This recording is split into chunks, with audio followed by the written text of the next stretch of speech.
Paalala po sa ating mga kababayan na gustong mag-abroad, kilatising mabuti ang recruitment agency na kukunin.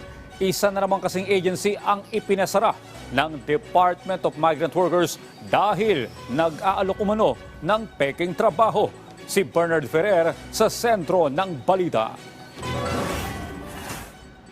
Bit-bit ang closure order ng isara ni DMW Officer in Charge Undersecretary Hans Leo Kakdak ang Legal Connect Travel Consultancy Services na matatagpuan sa North EDSA, Quezon City. Nagugat ang operasyon ng DMW matapos magsumbong ang tatlong biktima kay Senador Raffy Tulfo. Ayon kay Kakdak, pinangakuan umano mga biktima ng trabaho sa hotel sa Malta. Maliban sa Malta, nangangako rin ng trabahong agency sa Italy.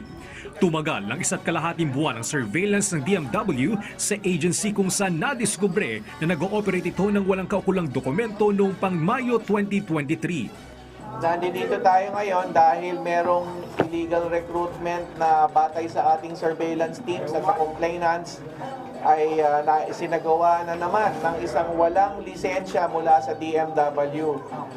Recruitment for Italy, agricultural workers daw, at caregivers daw, at merong halagang tinataga sa mga aplikante, higit kumulang 250,000 to 380,000. Meron din para sa Malta daw, mga hotel workers, at tinataga naman ay 200,000 to 350,000.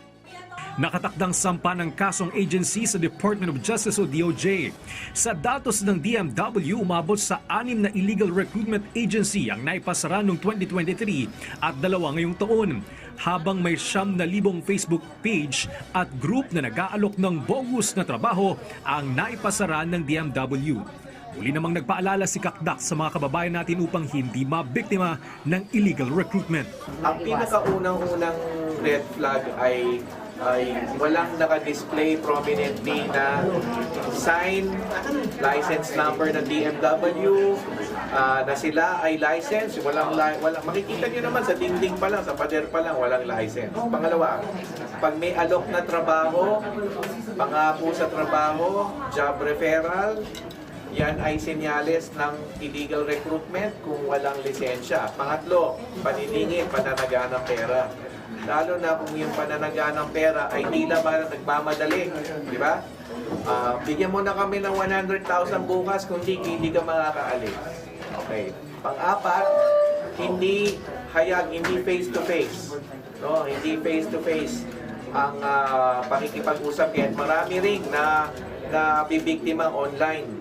Di ba? Kung yun lang ang kaharap mo, pagdududahan mo.